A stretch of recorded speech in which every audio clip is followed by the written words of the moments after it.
The House chamber buzzed with a low murmur as the hearing was called to order. Cameras rolled, microphones clicked on, and flashes lit the air. Sitting across the table, Representative Jasmine Crockett straightened her papers, her expression calm but razor-sharp. On the other side, Lauren Boebert leaned back in her chair, smirking slightly, tapping her pen like a ticking metronome of impatience.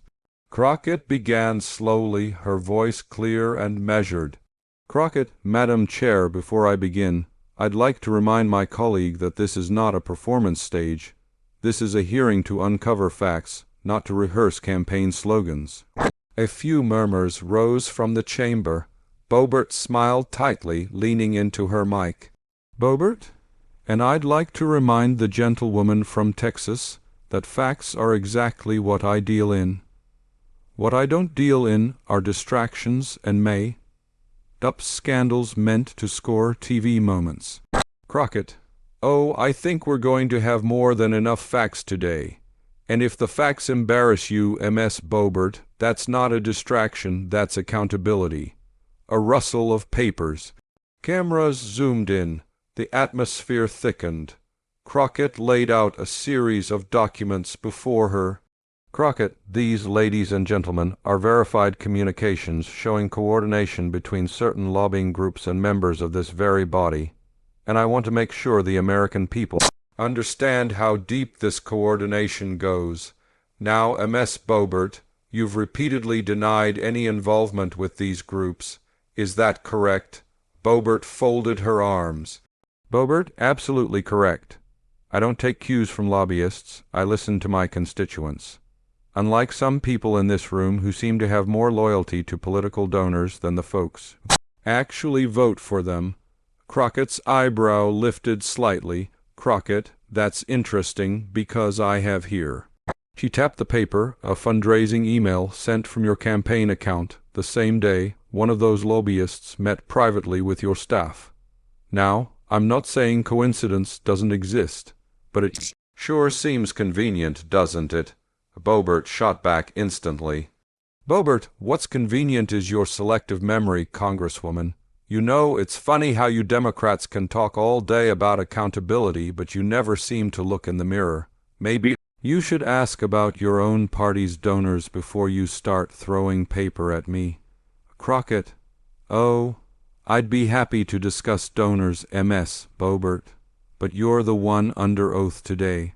The crowd let out an audible ooh, prompting the chair to tap the gavel lightly for order. "Crockett, let's be clear, this hearing isn't about me. It's about actions taken by members of Congress that may violate ethics rules. So I'll ask you plainly, did you or did you not communicate with the Energy Alliance Group before they submitted their proposed policy amendment last March?" "Boebert, I've said it before, and I'll say it again. I don't remember any such communication. If someone from my staff talked to them, that's their business, not mine." Crockett: "Oh, so now it's your staff's fault." She leaned forward slightly. "Let me refresh your memory." She pressed a button on her tablet. A screen behind them lit up, displaying an email time-stamped March 18th. The sender, Lauren Boebert at House, Gov. The recipient, Energy Alliance-Policy at Lobbygup, Com. The subject line read, "Amendment draft approved." The room gasped. "Boebert, that's out of context," she exclaimed, voice rising. "You don't even know what that's about. That was about a community energy bill, not what you're implying." Crockett: "Then please enlighten us," she said coolly. "Explain the context. What exactly did you approve, Ms. Boebert?" Boebert's eyes darted briefly toward her counsel, who whispered something inaudible. "Boebert, I'm not going to play this gotcha game with you, Jasmine. You're twisting normal legislative communication into some kind of conspiracy. You Democrats do this every single time. You weaponize normal work. Crockett, normal work," she repeated, voice slicing through the silence. "So normal that your own ethics committee flagged this email chain 3 months ago. You call that normal because where I come from, that's called a paper trail. The chair leaned in. Order, let the witness respond. Boebert took a breath, her tone sharpening into defiance. Boebert, you know what, Jasmine? Maybe if you spent less time lecturing and more time actually helping the American people instead of attacking anyone who disagrees with you, this country wouldn't be falling apart. I came here to represent hardworking people, not to be interrogated by someone who treats every disagreement like a crime scene. Crockett, and yet, she said, holding up the papers again, here we are with your signature approving language written by the same group that stands to profit from deregulation. So you can talk about hardworking people all you want, but it looks like the only people you've been working hard for are the ones cutting checks. The room erupted again, half gasps, half applause. Boebert slammed her hand on the table. Boebert, that's enough. I'm not going to sit here and be slandered by someone who doesn't even understand how legislation works.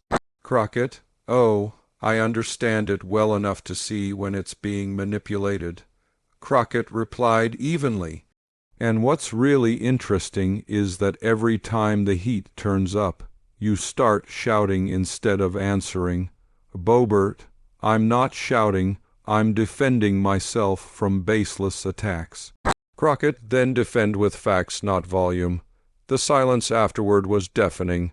Boebert leaned back again, visibly fuming. Crockett calmly flipped another page in her binder. Crockett, let's move on to another matter then. You recently claimed that the reports about your involvement in this lobbying issue were manufactured by the media. Is that correct?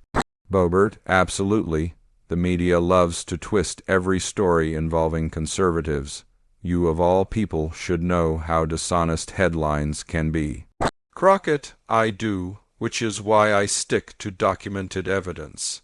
And right now, all the evidence is pointing in one direction, and it's not toward the media. A pause. Boebert's pen stopped tapping. Her voice lowered slightly.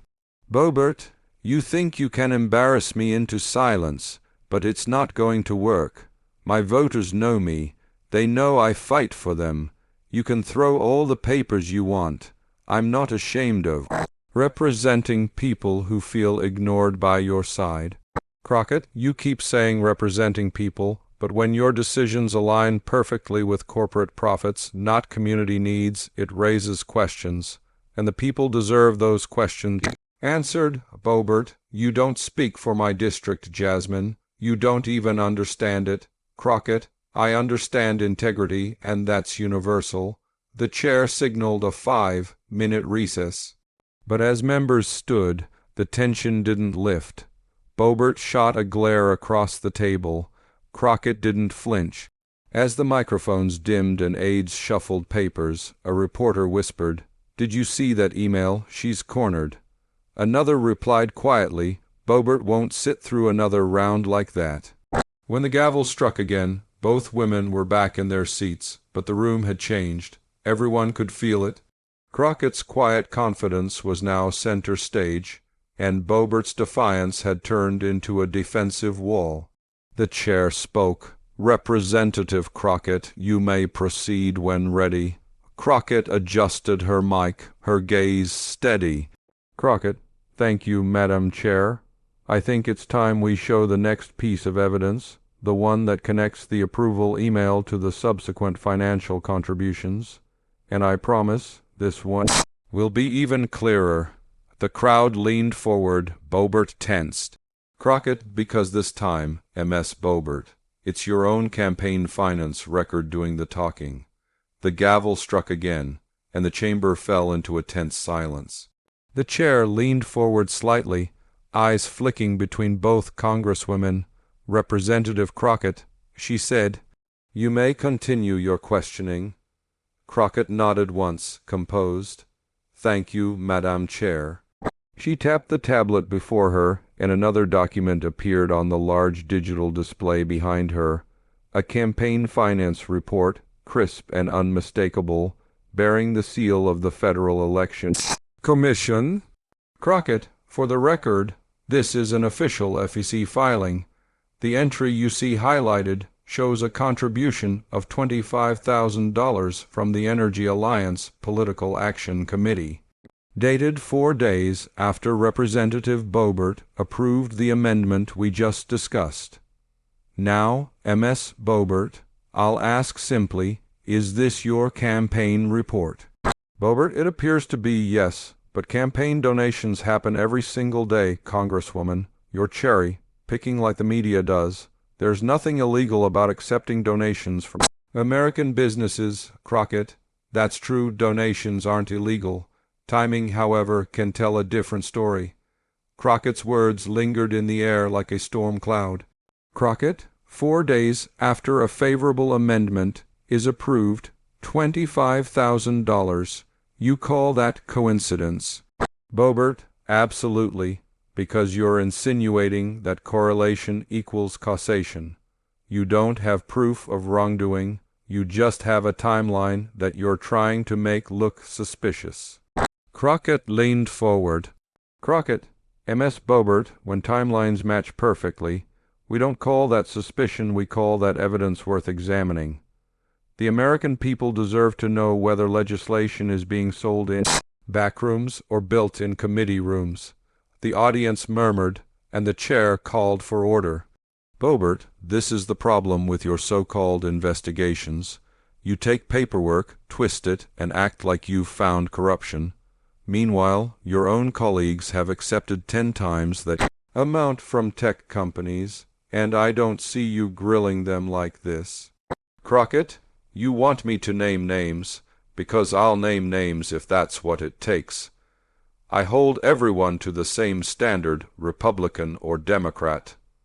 The difference is when I'm questioned, I answer. When you're questioned, you dodge. Boebert, I'm not dodging, Jasmine. I'm refusing to let you smear me in front of cameras. Crockett, then clear your name. Tell us what that donation was for. Boebert, for supporting energy independence, for supporting jobs in my district. You wouldn't understand because your idea of energy is more regulations and more taxes. Crockett, what I understand, Crockett shot back, is that every time you say energy independence, what you really mean is industry dependence, because your votes read like a wish list written by those same corporations. A wave of reactions rippled through the audience. Even a few representatives whispered among themselves. Crockett's tones softened but carried more weight.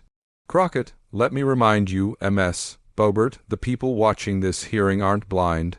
They see when decisions are made for profit instead of principle. They see when their representatives talk about freedom while signing deals that strip that freedom away. Boebert, you sound like a campaign commercial. Crockett, if that's what truth sounds like to you, then maybe you've been living in the wrong kind of echo chamber. The chair glanced nervously between them. Ladies, let's maintain decorum. But decorum was slipping. Boebert leaned in, voice rising. Boebert, you're lecturing me about freedom. You who votes to raise taxes on small businesses. You who wants Washington bureaucrats telling my constituents how to live. You talk about people. Freedom, but all your policies do is choke it out. Crockett, no, Ms. Boebert, what chokes freedom is corruption. What drains this country is politicians selling their loyalty for donations while pretending to fight for the people. That's the real suffocation, and it's happening right in front of us. Cameras zoomed closer. Boebert's jaw tightened, her grip on the microphone visibly tense. Crockett, you can talk all day about small towns and hardworking families, but they can't pay their bills with your slogans. They can't fill their tanks with your sound bites. They need real policy. And not performance politics, Boebert, performance politics, she scoffed. Look who's talking. You've turned every hearing into a viral clip. You care more about getting applause online than actually fixing anything. Crockett, if telling the truth gets applause, that's on the truth, not me. The line drew an audible gasp and a few claps before the chair banged the gavel again. Order, representatives will refrain from eliciting public response. Boebert exhaled sharply, shaking her head. Boebert, you love to grandstand, Jasmine. That's your thing, speeches and drama. But out where I come from, people are tired of the noise. They want results. Crockett, then maybe start by giving them some. Because so far, all we've seen are headlines, scandals, and campaign slogans. The chamber fell silent again. Crockett's tone dropped, deliberate and focused. Crockett, M.S. Boebert, are you aware that your staffer, Mr. Randall Cook, had a meeting with the same Energy Alliance executive 2 weeks prior to that amendment approval? Boebert, I don't keep tabs on every coffee my staff has. Crockett, it wasn't coffee. It was a private dinner billed to the group at the Phoenix Club, according to financial disclosures. Boebert froze for half a second. Boebert, I don't recall approving that. Crockett, oh, I believe that, because the problem isn't that you approved it, it's that you benefited from it afterward. Boebert, that's a lie. Crockett, then prove it false.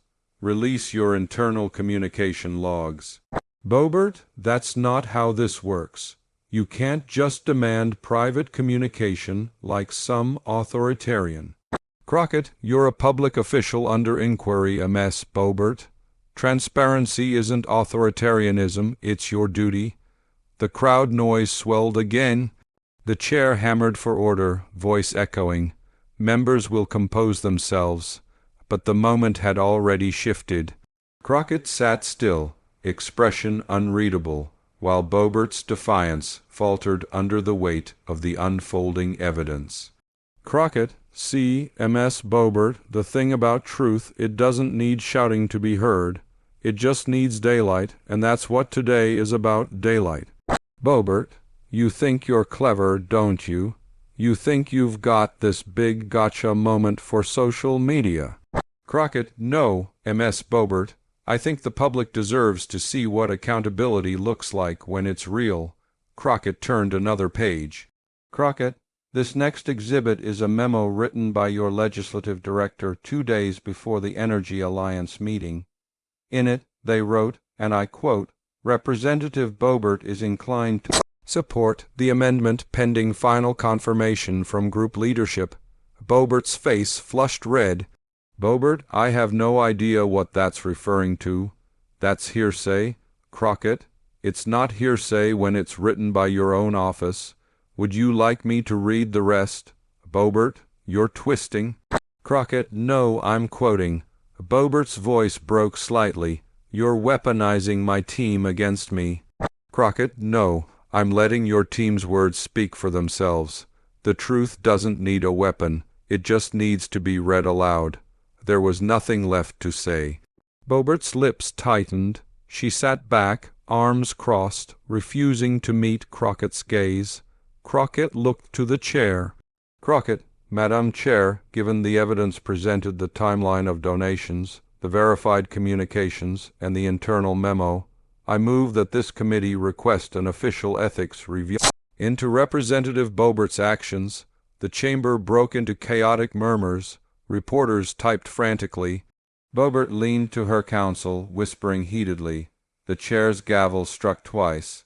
The motion will be recorded and taken under advisement.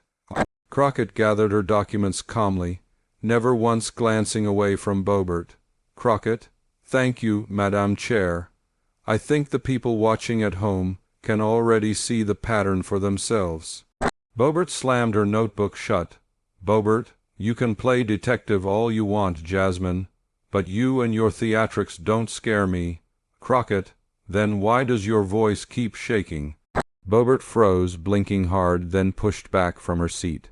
Boebert, this entire hearing is a sham. I don't have to sit here while I'm ambushed with half-truths and bad faith questions.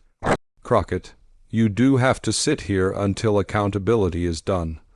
Boebert rose halfway from her chair, glaring. You'll regret this smear campaign. Crockett, what I'll regret, Crockett said softly, is if we let corruption keep wearing a smile and calling itself public service. The gavel came down again. Order, members will recess for 10 minutes. Boebert grabbed her papers and stormed toward the hallway, cameras chasing her.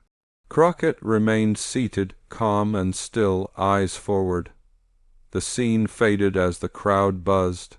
1,000 whispers of "she's losing it, she's walking out."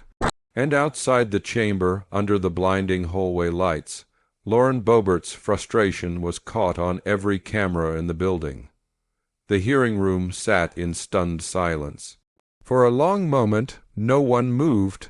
The chair's gavel rested still, and the cameras remained locked on the empty seat where Lauren Boebert had been sitting just minutes ago. Her microphone light still glowed red, a hollow reminder of her abrupt exit. Representative Jasmine Crockett exhaled quietly, stacking her papers in a neat pile. Across the table, the other members of the committee whispered among themselves, a ripple of disbelief spreading through the room. "Let the record reflect," the chair finally said, voice steady but heavy with tension, "that Representative Boebert has temporarily left the hearing without permission from the chair." A murmur of reporters echoed in the back, pens scratching frantically. Crockett leaned slightly toward her microphone. "Crockett, Madam Chair, I'd like to request that the committee formally note her refusal to respond to direct questioning under oath." The chair nodded. "It shall be noted, Crockett, and may I also request that we proceed with the presentation of the remaining evidence, since the facts don't walk out of the room even if a member does." A few chuckles rippled softly through the chamber, controlled but telling. The chair gave a single nod. "Proceed." Crockett stood this time. The movement drew everyone's eyes toward her. She reached for a final binder labeled Supporting Documentation, Lobby Contact Logs. The bold title caught the light as she opened it. "Crockett, the American people deserve transparency. We're not here to humiliate anyone. We're here to uncover how influence really works behind these walls. So let's keep going." She tapped her finger on the next document. "Crockett, this record is a communication log between the Energy Alliance Group and several congressional offices. One entry, dated March 4th, 8:12 p.m., reads, and I quote, 'Confirmed call with Representative Boebert's office to finalize amendment language prior to submission.'" The chair looked up, eyebrows raised. "Is that a verified log?" Crockett: "Yes, Madam Chair. It was obtained through official public disclosure, confirmed by independent auditors." Gasps echoed faintly across the chamber. "Crockett, this entry aligns precisely with the email timestamp we reviewed earlier, the one showing amendment approval. These aren't isolated coincidences. They're a sequence, a pattern." Another representative, seated 2 rows down, spoke into her microphone.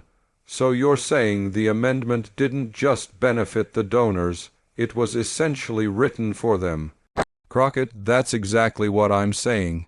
The people elect representatives to write laws for the public good, not for whoever writes the biggest check." The chair cleared her throat. "And what does this mean for the investigation moving forward?" Crockett closed the binder slowly. "Crockett, it means accountability can't take a break when one person leaves the room. Whether Representative Boebert returns or not, her actions or lack thereof will be part of the record." The chair nodded. "We will continue to review the evidence." At that moment, a side door opened quietly. A staffer leaned toward the chair, whispering something. The chair's expression shifted slightly. Then, from the hallway beyond, came the unmistakable commotion of reporters shouting. "Congresswoman, did you walk out because you couldn't answer? Do you deny the documents? Will you be returning to the chamber?" Every camera turned toward the door. And then, as she reappeared, Lauren Boebert stepped back into the room, face tight, jaw set. The chatter died instantly. She took her seat again, refusing to look at Crockett.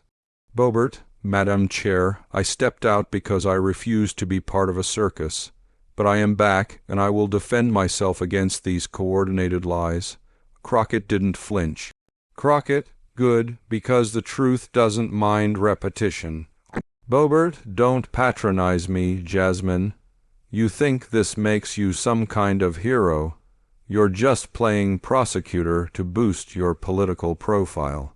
Crockett, if holding you accountable boosts the truth, I'll live with that. The chair tapped the gavel once. Members will address their remarks through the chair, not directly to one another. Boebert, fine, Boebert said sharply, glaring at the chair. Madam Chair, these so-called documents are being twisted into a false narrative. I've done nothing unethical, and this hearing is nothing but political theater. Crockett, then you shouldn't mind the spotlight. Boebert, you don't get it, do you? You're attacking people like me because we don't bow to Washington elites. I came here from the real world, from small businesses, from communities that feel forgotten. You came here to lecture people. I came here to fight for them. Crockett, and yet, somehow, all your fights seem to end with a check in your campaign account. The crowd stirred again.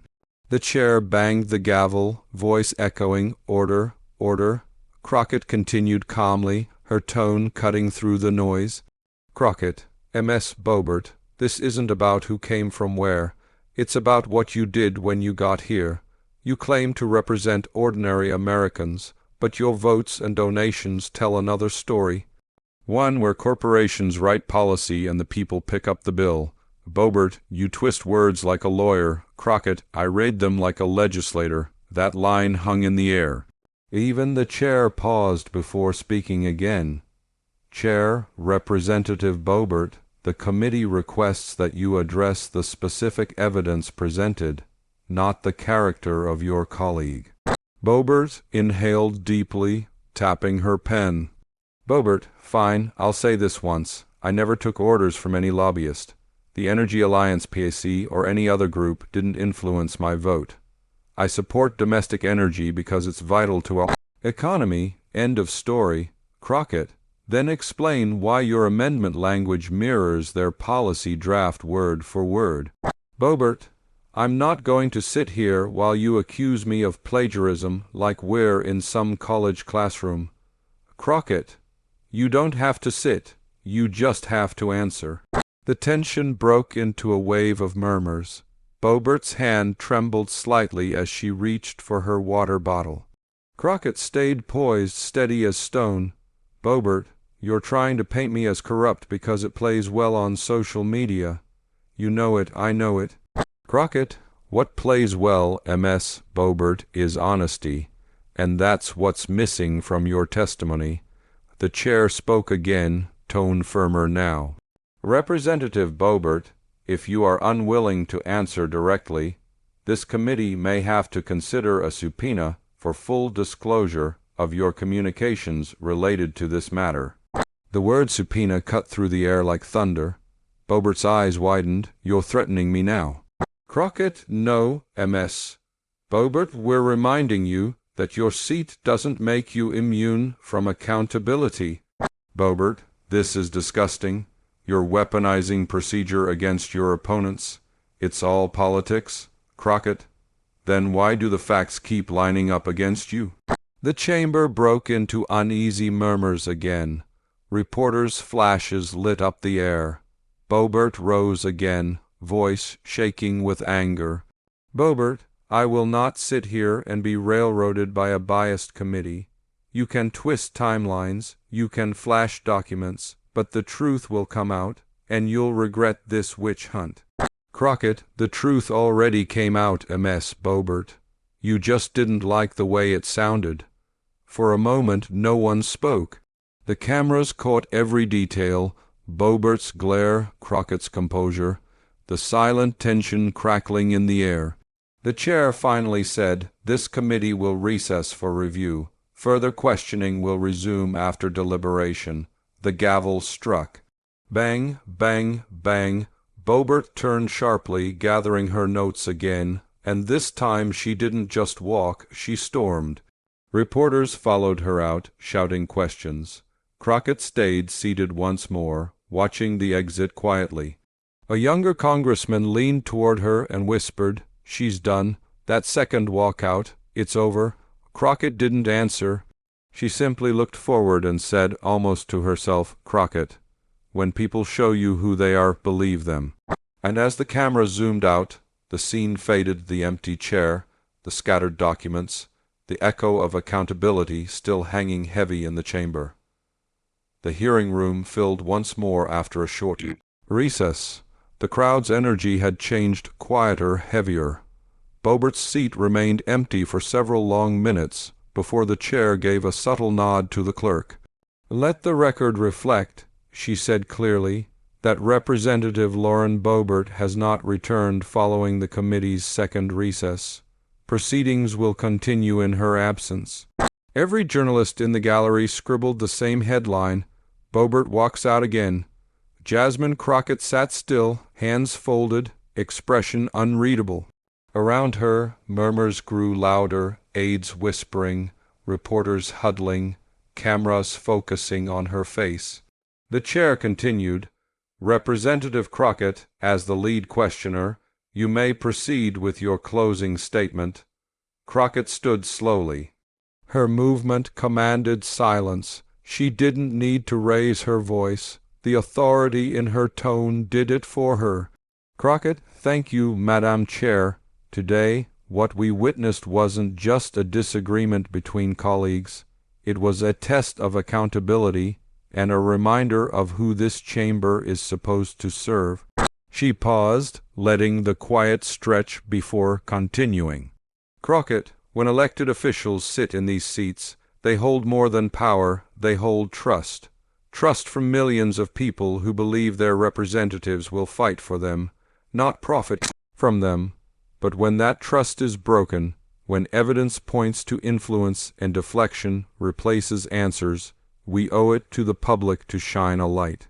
A faint ripple of applause began before the chair's gavel tapped lightly. "Crockett, I didn't come here to create drama. I came here because the truth deserves defenders, and when that truth starts making people uncomfortable, that's when you know it's real." Crockett turned slightly toward the empty chair across from her. The cameras followed her gaze. Crockett, Ms. Boebert had the opportunity to explain her side. She chose not to. She had the chance to provide clarity. She walked away instead, twice, and that, Madam Chair, speaks louder than any speech she could have given. The audience murmured in agreement. The chair remained motionless, listening. "Crockett, now the documents presented today, emails, financial logs, internal memos, they don't tell a story of persecution.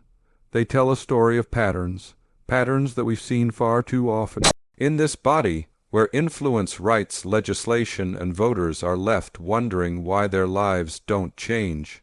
She looked around the room. "And let me be clear, corruption doesn't wear a party badge. It hides behind talking points, behind flags, behind speeches about freedom.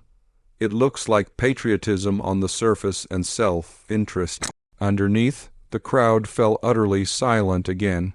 "Crockett, we cannot talk about freedom while selling it to the highest bidder. We cannot talk about accountability while storming out of it. The people who sent us here didn't ask for theatrics. They asked for truth." She placed her hands flat on the table. "Crockett, and if telling that truth makes me the villain in someone's narrative, so be it. Because the real story here isn't about one member's ego, it's about the cost of silence." She exhaled once, steady. "I submit these records to the committee for full review and public release." The chair nodded. "So ordered." For a moment the hearing felt frozen in time. The clicking of pens, the shuffling of folders, the flash of cameras capturing every second. Then, one by one, other representatives began to speak. Representative Alvarez leaned toward his mic. "Madam Chair, I'd like to commend Representative Crockett for her diligence. I believe the evidence warrants a formal ethics investigation." The chair replied, "Your motion is acknowledged and will be placed on record." Across the aisle, another member muttered quietly, "She just ended Boebert's credibility." Outside the chamber, the world had already begun reacting. News alerts blared across screens. Breaking: Boebert walks out mid. Hearing as Crockett reveals financial links. Clips flooded social media the moment Boebert slammed her notebook. The line where Crockett said, "Then defend with facts, not volume." Millions of views within hours. Back inside, the chair prepared to adjourn, but Crockett wasn't done. "Crockett, Madam Chair, before we close, I want to address the American people directly." The chair nodded for her to proceed. Crockett faced the camera's head on. Her tone softened, but her words hit harder.